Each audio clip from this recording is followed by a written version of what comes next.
Praise the Lord. தேவனுக்கு மகிமை உண்டாவதாக. ஆண்டவரும் இரட்சகருமாய் இருக்கிற இயேசு கிறிஸ்துவின் நாமத்தினாலே இந்த கால வேளையில் யாவரை நான் வாழ்த்துகிறேன். இந்த நாளுக்கான தேவனுடைய வார்த்தை சங்கீதம் 27வது அதிகாரம் 7வது வசனம்.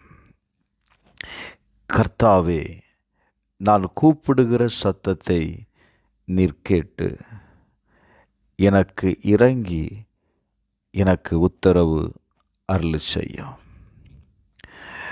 தாவீது சொல்லுகிற வார்த்தையை கவனியுங்கள்.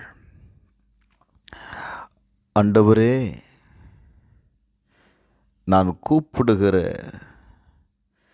என் சத்தத்தை கேளும்.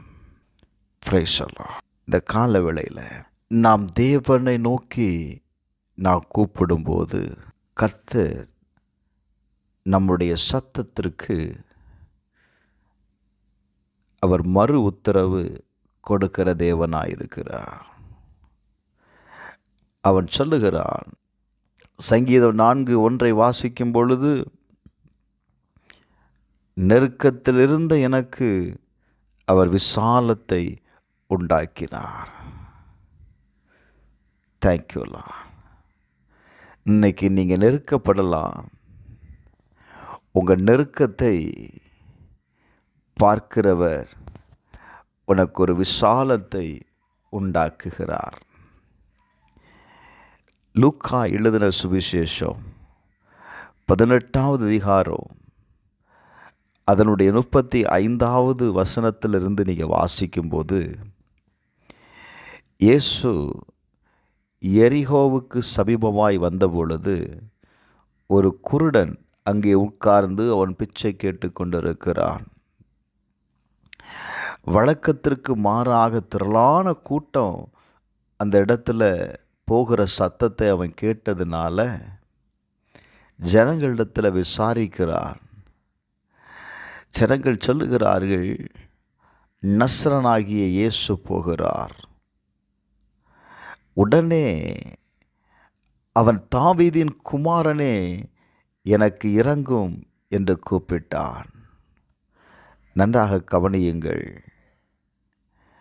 அந்த கூட்டத்தில் நடக்கிறவர்கள் அவனை பார்த்து அதட்டினார்கள்.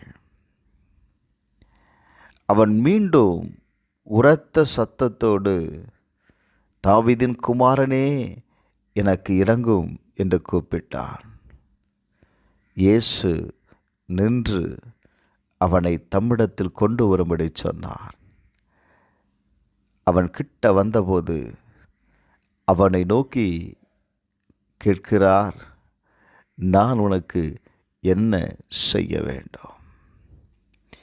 ஆண்டவரே, நான் பார்வையடைய வேண்டும். இயேசு அவனை நோக்கி, நீ பார்வை அடைவாயாக, உன் விசுவாசம் உன்னை இரட்சித்தது என்றார். எனக்கு அன்பானவர்களே, இந்த கால வேளையில் இயேசுவை நோக்கி கூப்பிடுகிற உங்கள் ஒவ்வொருவருடைய சப்தத்தை ஆண்டவர் கேட்டு, நான் உனக்கு என்ன செய்ய வேண்டும் என்று கேட்கிறார். Praise the Lord. நான் உனக்கு என்ன செய்ய வேண்டும்? நீங்கள் சொல்லுகிற உங்கள் வார்த்தையை கேட்டு ஆண்டவர் இன்றைக்கு உங்களை விடுதலையாக்க போகிறார். விசுவாசத்தோடு கூப்பிடுங்க. விசுவாசத்தோடு கேளுங்க. கேட்கிற ஒவ்வொருவரும் பெற்றுக்கொள்ளுகிறார். செபிப்போமா? பரலோக பிதாவே, இந்த கால வேளையில் உம்மை நோக்கி கூப்பிடுகிற ஒவ்வொருவருடைய நெருக்கத்தையும் கர்த்தர் மாற்றி ஒரு விசாலத்தை உண்டு பண்ணுங்கப்பா. இயேசுவின் நாமத்தினால அவங்க எதிர்பார்க்கிற நன்மை உண்டாகும்படி செபிக்கிறேன். இந்த நாளை ஆசீர்வதிப்பீராக. இயேசுவின் நாமத்தில் செபிக்கிறேன் பிதாவே, ஆமென்.